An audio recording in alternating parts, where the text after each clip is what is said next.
Nonprofit and philanthropic leaders devote their lives to the service of others, but sometimes they need a little help. Kristine Michie has been deep in the work and the play of helping changemakers grow their impact for decades. So whether you're ladling soup at a local shelter or attending a UN peace conference, you need to find the balance between the heavy work and a light touch so you don't burn out. And Kristine believes play is at the center of that. Welcome to the PlayFull Podcast, bringing fun to the serious work of changing the world.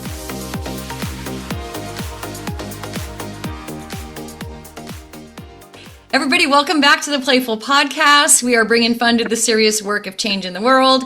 And today we are kicking off a how-to series. So all of you, my wonderful family, PlayFull family and audience, folks in the nonprofit social justice and social good sector, I'm going to tee up for you, starting today with JD Schramm, a series of how-tos where some specific skills that we all need in the sector are going to be talked about and highlighted. And I'd say maybe my favorite one is storytelling. And JD Schramm, who's with us today, is himself a master storyteller, a speech coach, and someone who himself is a keynoter, a TED speaker, and gets other people up onto stages ready to tell their story. And in our sector, stories are probably our most powerful tool. So welcome, JD, to the show. Thank you so much, Kristine. It is really a privilege to get to be here and to have a conversation with you that we actually record and share with other people. So this is fun.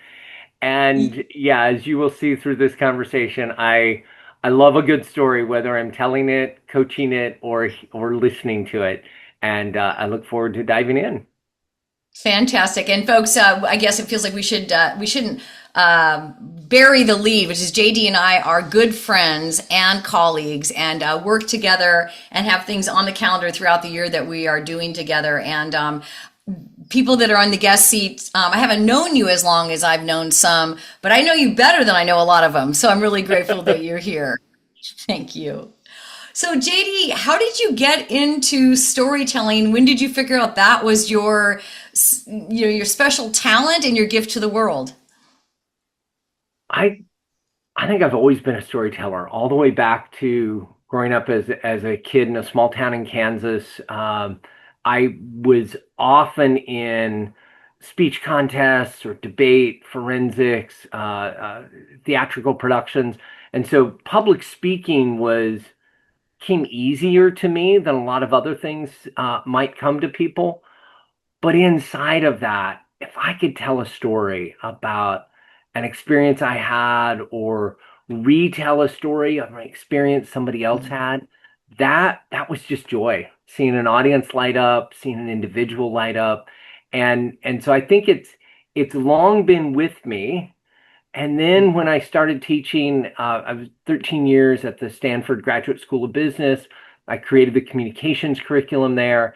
I began to really put systems and frameworks around what makes for a great story, how to tell an origin story, how to tell, for your audience, a philanthropic story, and began to really capture what I'd long been doing in a way that makes it easy and accessible for others to do the same.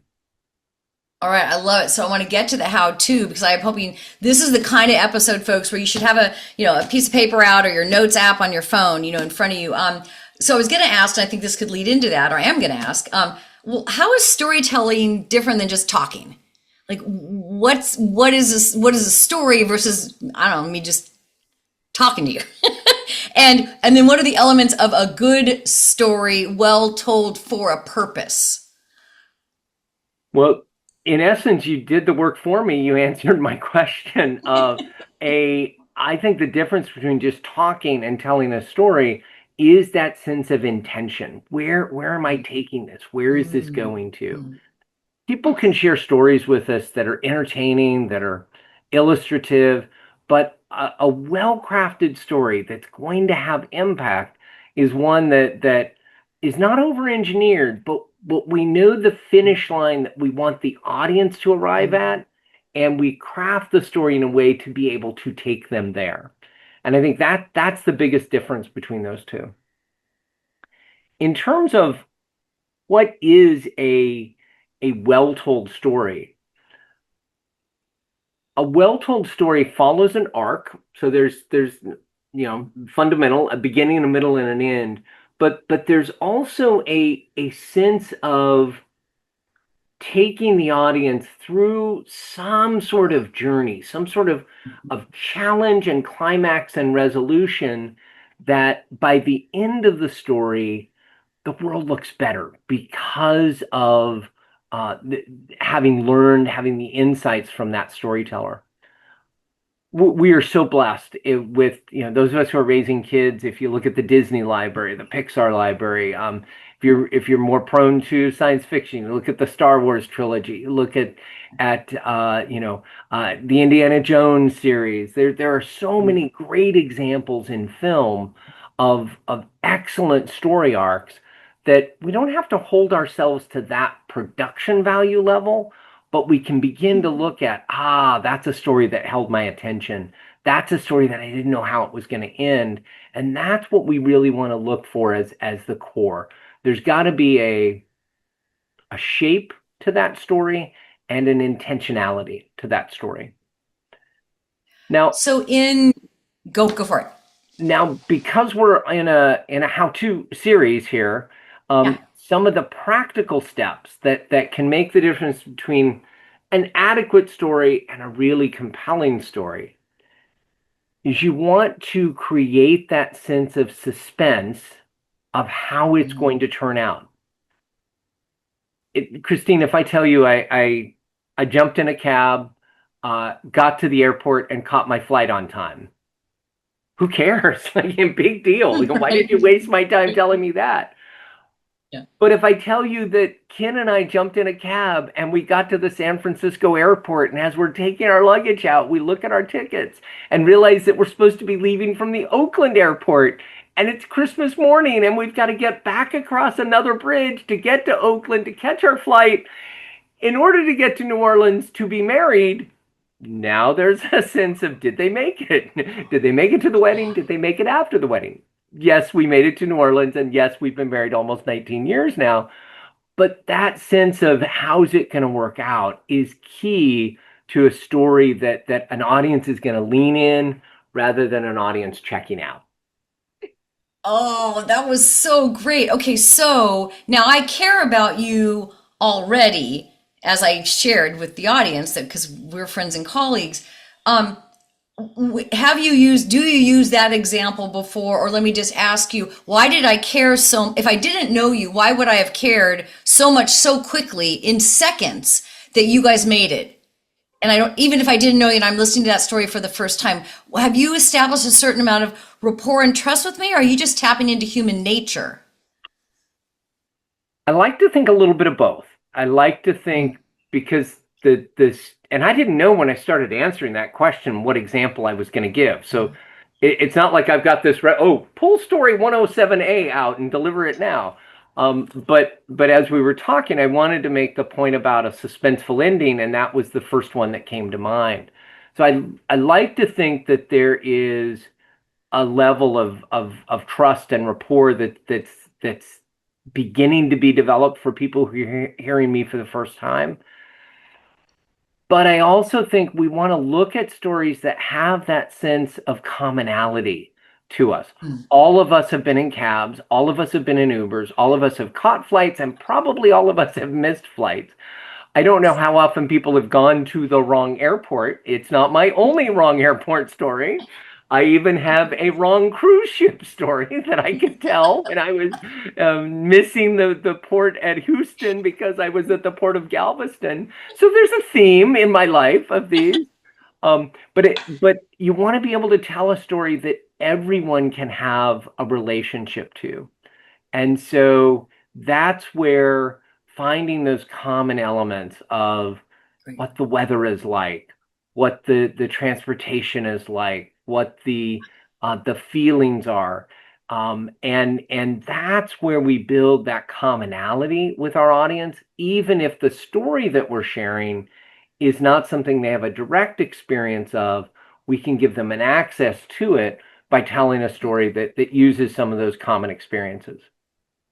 Okay, I love it. All right, so this is so good. I want to say discipline to the how-to. Okay, so for nonprofit leaders in any seat around the philanthropic table. They might be a CEO of a nonprofit organization, a program officer, a development director. They might be a philanthropist themselves. They might be working in an intermediary role where they're trying to gather more philanthropists to focus on an issue area. All of them need to be able to tell the story of some, problem and some solution. And interesting, in the nonprofit sector, there's always a third party involved. There's the beneficiary ultimately of the work that the group might do together. So like in a normal sort of sales relationship, I might just sell you something, JD, you'd benefit from having it, and I'd benefit from the money you gave me for the thing you bought. But in this case, we've got a third party. We got to both turn our attention to that third party. Maybe it's the planet, right? Maybe it's an old growth forest. Maybe it's a group of people. Maybe it's an individual person. Maybe it's a nonprofit organization. So I want to be able to tell a story that taps into your interest, empathy, philanthropic mindset, so that I can share with you a problem that exists, an imbalance, and then a solve for that, or some people that are working on solving that. What do we need to know to tell stories like that? The first element, I think, is we've got to remember that impact is greater than activity. And so if you can talk about the impact of the mental health services that you offer, or the impact of the hot breakfast that is provided at school for the children, and what that does for them, more than how many breakfasts you serve, or how many fundraisers you've had, how many activities you've done. Many times in the social impact world, and certainly in the nonprofit world, we begin to look at things through how busy we are and the activities that we create. And that's not the heart of the story. The heart of the story is the impact that we have, and the impact that we have on the individuals who volunteer or serve or contribute, and the impact that we have on the beneficiaries. And we've also got to be careful in that storytelling that we not inappropriately discuss the details of the recipients of our largesse. I don't have a good way to say that, so we may want to edit this out in post-production. But what we don't want to have is charity porn that people are like, "Ooh, let's look at how awful this situation is. Let's be voyeurs into this crisis and this situation." That doesn't serve the organization ultimately, and that doesn't serve the recipients that we are trying to support. I'm not going to name names of organizations, but there have been late night television commercials that have been very focused on this voyeuristic aspect rather than an authentic and genuine aspect. So there's a cautionary tale there inside of it. The other piece that I think is important about this impact over activity is being able to allow the voice of the beneficiary of our social impact activities to be heard. Now, that could be that we have a testimonial from a parent who has been served, or from a child who has been served by the organization we run. It may be that I pull out and read an excerpt of something that I have received. Or it may be that I've got to voice the voiceless. I may have to be able to describe the impact of what we do for old growth forests as if the old growth forests were speaking to me, or as if the animals that we are saving in the shelter, could tell us, their journey. And so, but we want to be sure that we get the voice of the ultimate recipient into the story. Yeah, I love it. I'm going to share an example. When I first was a fundraiser, my very first little baby grant writer job in 1993, I for an organization I now serve on the board for. It's called Students Run LA, and they train kids who are in Title I schools throughout LA County to run the LA Marathon. And I remember I was getting stories for this grant application, and a couple kids had agreed to be interviewed. And a little 15-year-old girl said to me, I need to not get pregnant before the marathon. And all of a sudden I saw what she was experiencing from this being in this marathon program is she had this agency over herself and her body that she was starting to realize for herself. And no grown up was lecturing her about this. She now had a goal to run the marathon in March, and she wanted to make sure she got to March. And then she was like, oh, and not before I graduate from high school, and maybe not until I have a career and a family and a husband or whatever the case may be. And that showed the power of the intervention, which was an after school running program.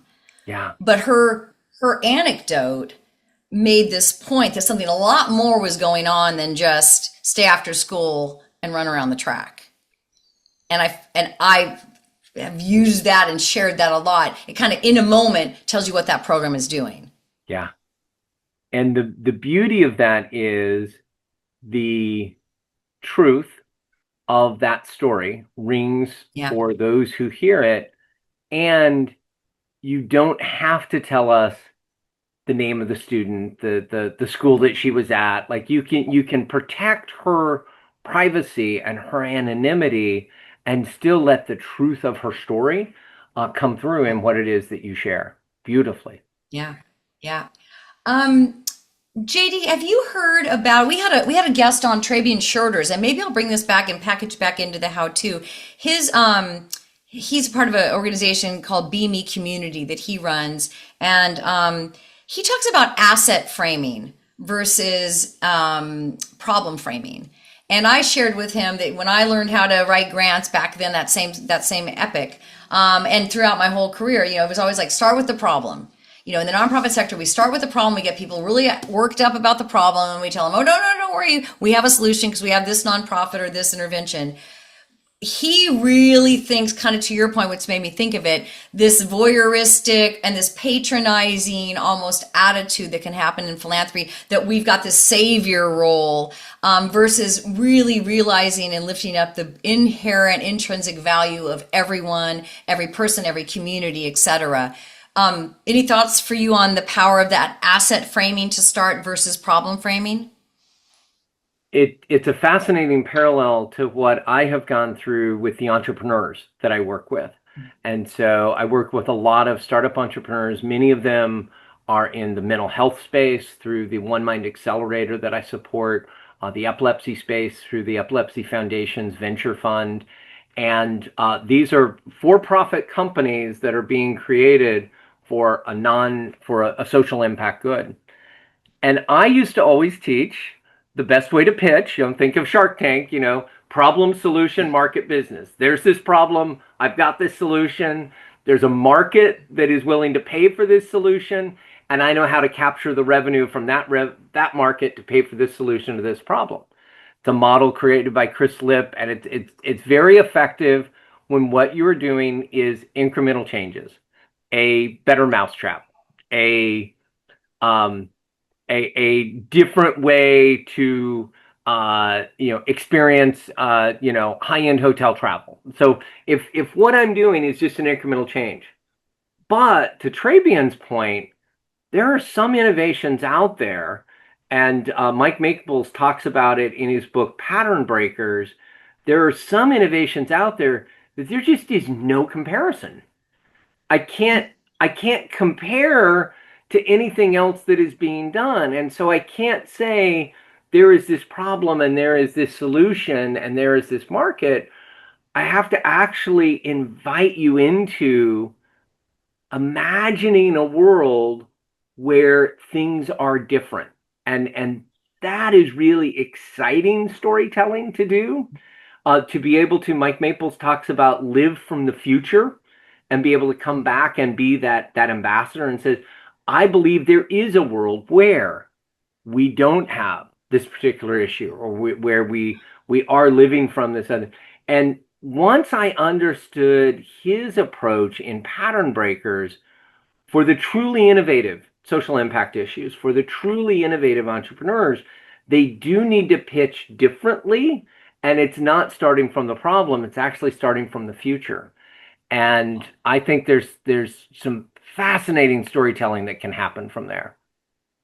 I love it. Okay, I'm looking for a segue to get the ice cream because I know it's on your desk and I don't want it to melt further. And I think the segue, the bridge is social entrepreneurship because Taharka Brothers is a social enterprise. They are a ice cream company, folks. Those that are familiar with the podcast know this, and those that are new, here we go. So Taharka Brothers, TAHARKA, bros.com, social enterprise ice cream company based in Baltimore, and double bottom line, making amazing ice cream and then profits to charity, and a social mission in all their packaging and materials. And so JD, please tell me about receiving the ice cream and the pint you chose.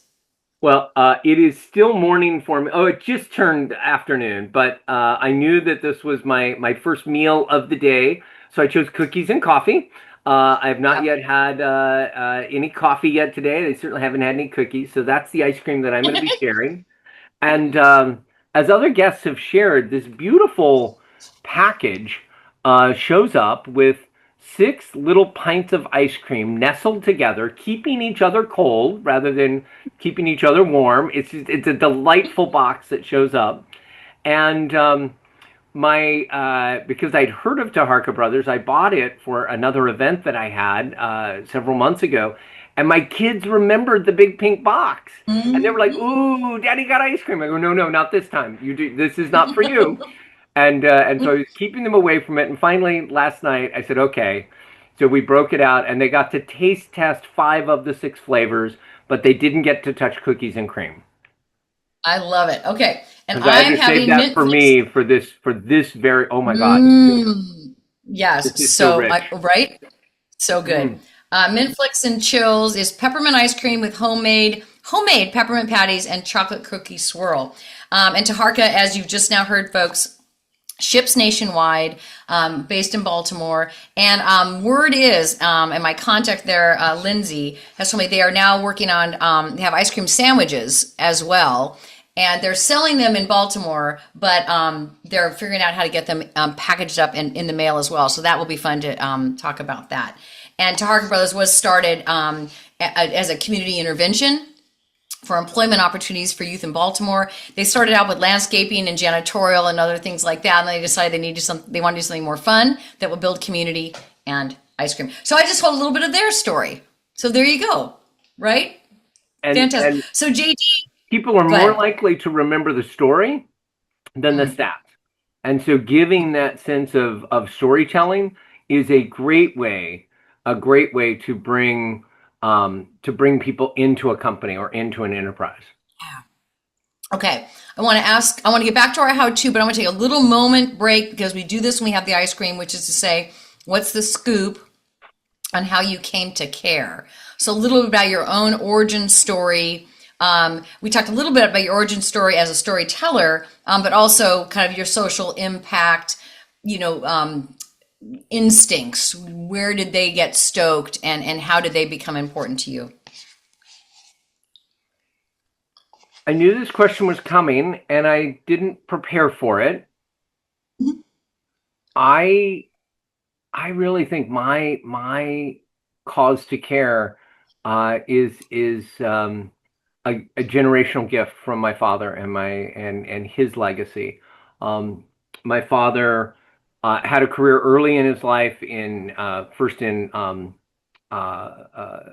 gasoline service stations, auto repair, and then later real estate. And then in 1967, he gave up everything and went to work at a private high school that he had attended.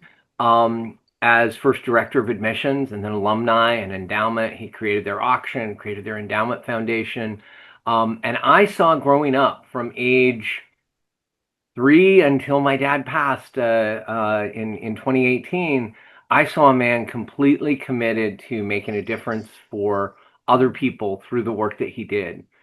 And so I think my desire to care is really influenced primarily by the journey that I saw my father on.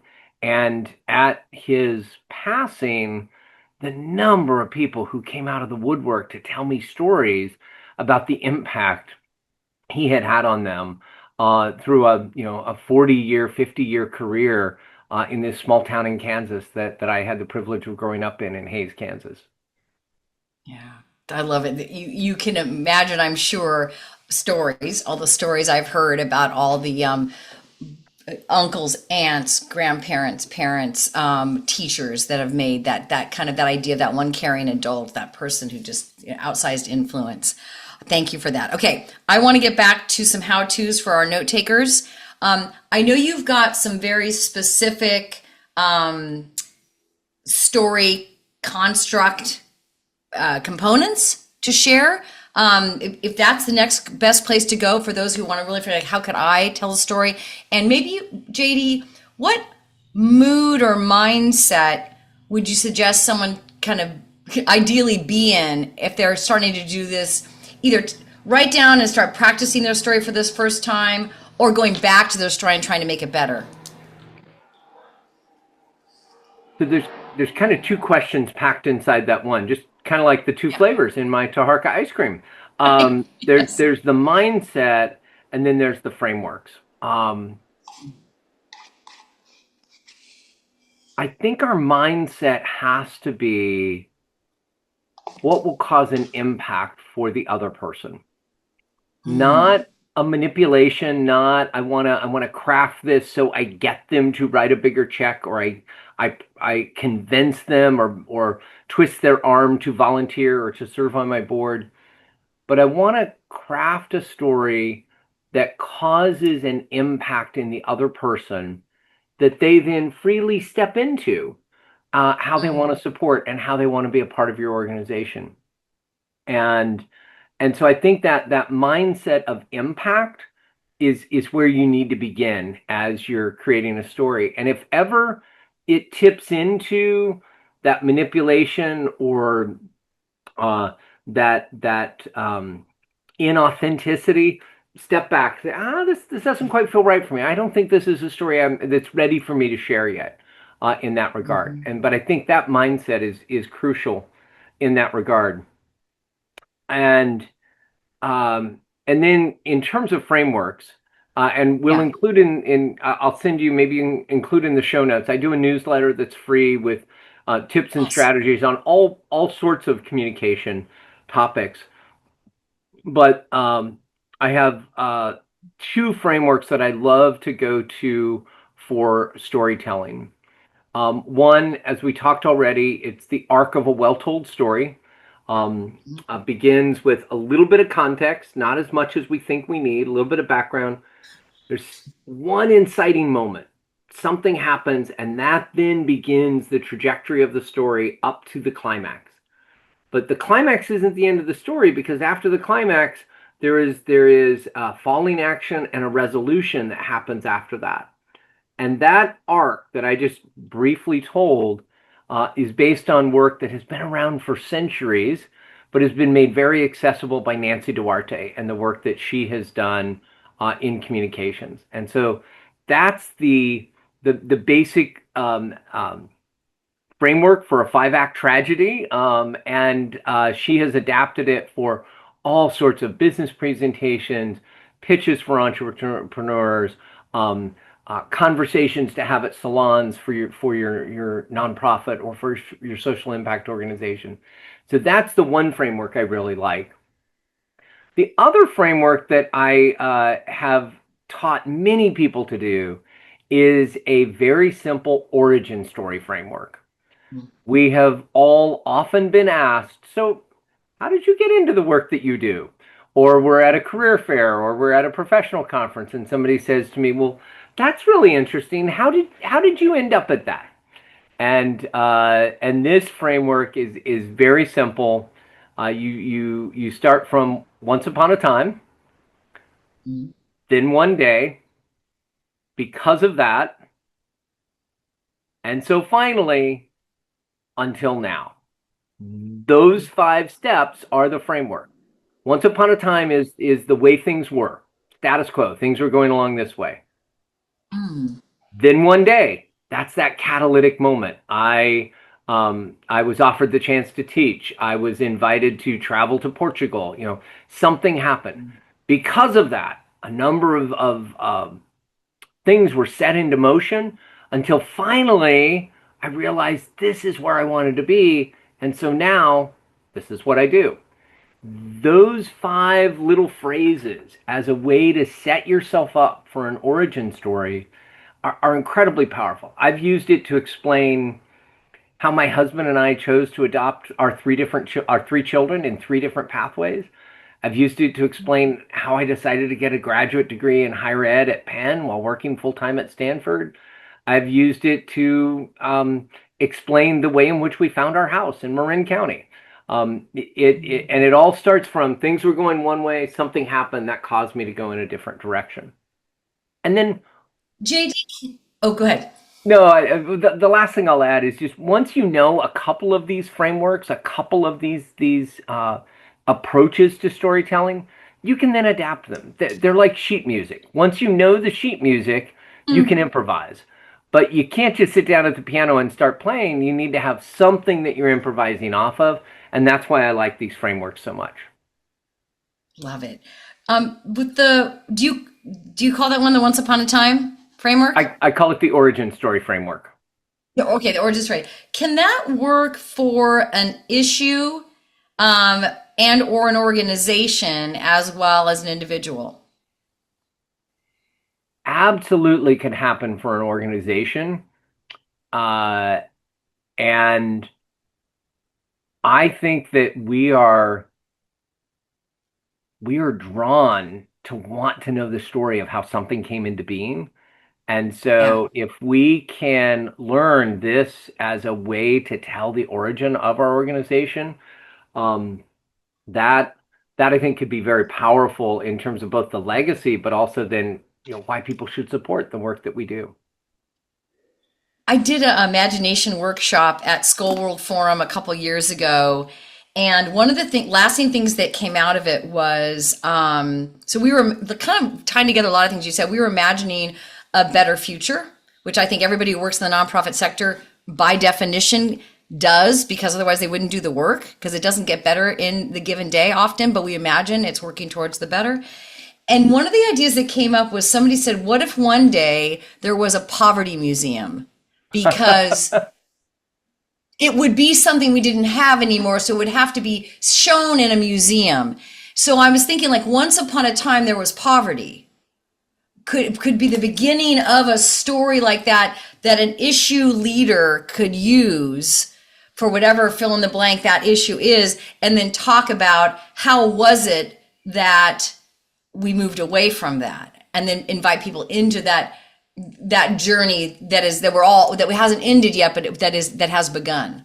I love that. I love that image of a poverty museum, and I love that sense of being able to describe something that no longer exists. Oh, that just even that phrase, the poverty museum, has such resonance to it that it in and of itself begins telling the story for you.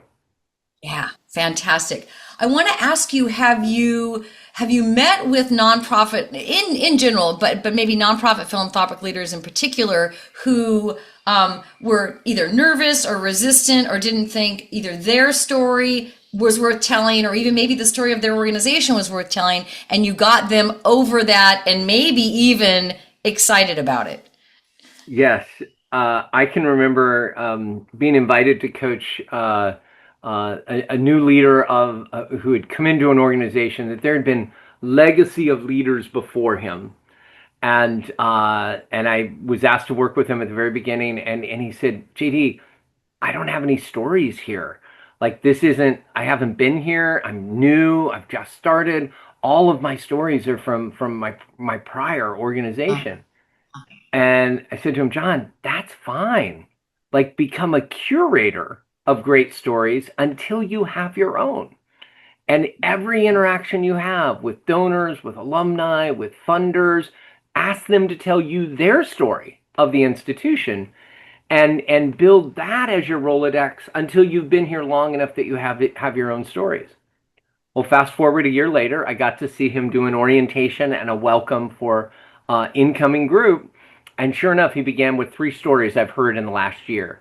And it was such a great way to not feel They had to be his stories, but he could still be a storyteller in bringing those to light. I love it. As you're taking leaders and speakers and storytellers on this journey, what are the most common mistakes or pitfalls or teachable moments that you find yourself teaching again and again? Well, one bias that I have is leaders who give us way too much of a preface, way too much context for what's going before they ever get to the story. I want to tell you about a time when I was in the 3rd grade and this thing happened to me, and I think it's really helpful for you to understand because this is instructional for all. No, just get to the story. Sister Theodosia walked in the classroom and we boys knew we were in a whole lot of trouble. That is much more JD, I love interesting it. to parachute into the story than it is to give us a long lead up to it. Just this week, I was working with a scientist who was given a short period of time for her talk, and she was trying to fit everything in there. And I said, the whole first 45 seconds until you get to the phrase, I can remember the moment I was first taken with physics, is unnecessary. And she was like, oh my God, you're right. Like, she had to write it to get to the point that we could cut it out. And that's now how her talk is going to begin at a conference she's speaking at Duke, where she says, I remember the exact moment when I was taken with physics. And we want to hear about that. So that's the biggest mistake, is too much context. Second mistake is probably too much detail. Like, you might have a 5-minute version of a story, a 3-minute version of a story, and a 30-second version of the story. We are going to most always be drawn to the shorter, more concise story. But sometimes a storyteller can just go on too long, and it becomes more about them than the audience and the impact. And so going for concise stories, don't give up too much. Some of those details are crucial to us, but get to that right size, as Goldilocks is famous at having created for us. Get it to just right level of detail so that the story is compelling but not too long. And then I would say the last mistake is prioritizing stats over stories. There are leaders that you spend a lot of your time in the Excel spreadsheets and in the data and in the analysis of the issue that you're working on and with the populations you're serving. And sometimes you can come out of that and you're more in the stats and that's what you start to deliver. And so it's being able to break that so that you just tell stories. And I guess the bonus round would be the person who's afraid to tell stories, just start out small. Start out in a staff meeting, start out on an offsite retreat. Maybe not do it at your major fundraiser until you're ready for it, but do it in small ways and build that skill up. Love it. And JD, how many times should you rehearse? Should you memorize? Should you use index cards? And how do you start? Do you start writing on a legal pad? Do you use your computer? Do you record it and listen to yourself? What are your best tips in terms of the mechanics of the crafting of it and delivery? There is no set way. I have worked with speakers who have needed to have a note card in front of them, or needed to have a confidence monitor prompting them, and I've worked with speakers who didn't need that. So when I work with a leader, I want to figure out what you usually do and then figure out where we can tweak that you are at your very best. But I don't want to throw all of that out for the sake of, what works for me isn't necessarily going to work for you, Kristine. With that said, I do generally have a pretty strong bias against reading a full manuscript to me. It happens once in a while, like graduation speeches or eulogies, that maybe something needs to, go through a board approval or needs to be actually manuscripted. But I think it's much stronger if you can speak from the heart, speak from an outline rather than a manuscript. The phrase I often use is familiarize, don't memorize. because that keeps you more conversational. And then I also have a bias against people who start out any presentation with, "Hi, my name is, I'm here today to tell you about." That's the least interesting opening to any presentation.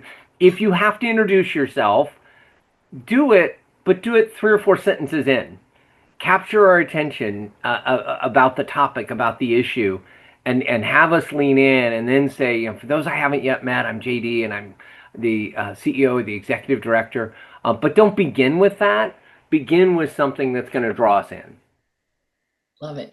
Boy, that reminds me of, we do at Impactful, we do a lot of retreat facilitation, and something I learned from the master of it, Priya Parker, in her book, Art of Gathering, was how we lose the moment. We've got everybody gathered, they've come to our event, and we say, first some housekeeping, and we start talking about the bathrooms and where the water is. Oh my God, everyone anticipates, and then just, whew. So yes, you probably need to tell people that stuff at some point, but a few sentences in, don't squander the moment, right? That you said something similar. And to that point, consider who is the best person to deliver that information. It may not be the convener that needs to tell us where the bathrooms are and what time the buffet lunch will be served. That could be a meeting planner. That could be an intern. That could be a great role for somebody to step up and get to do something. But are you going to use your executive presence to gather people for a group photo on the steps of the Capitol building? Great point. Okay, so we are wrapping up. It feels funny that I don't think I said the word play during this whole conversation, but it was so playful. I feel like it was just embedded, and story time and playtime feel synonymous to me. But I just wanted to make sure I said the word play before the Playful Podcast came to an end. But your playful spirit infused me the whole time, so I didn't think it was missing until I realized, hey, I didn't talk about it. Well, and the ice cream definitely made us playful and a little bit giddy. So I think that was definitely a piece of that as well. And all right, so JD, where do people find you? And you've got your book, Communicate with Mastery. You've got your Substack. You've got your website. Where do we need to know? Shout it out. We'll also put it in the show notes. So the easiest place to find me is just jdschramm.com, jdschramm.com. At my website, you'll be able to link into my newsletter. I do a newsletter every 2 weeks on Substack, completely free. I don't sell to you. I don't sell the names on it. And those are probably the best 2 places. I also have a YouTube channel that's, again, JD Schramm. Easy to find me just by looking for my name. Fantastic. Well, you are definitely, making me, you're helping me have more fun, changing the world and making the world a better place. And looking forward to more things we're going to get to do together. And thank you. I learned a lot. I have heard some of this before, but I took new additional notes, and I am grateful for it. Thank you, JD. Kristine, every time I get to partner with you, I come out the better for it. And I look forward to any ways in which we can be together and our audiences can connect with us and with each other. Fantastic. Thanks again. Thanks. Hey, everybody. Thanks so much for listening to the Playful Podcast.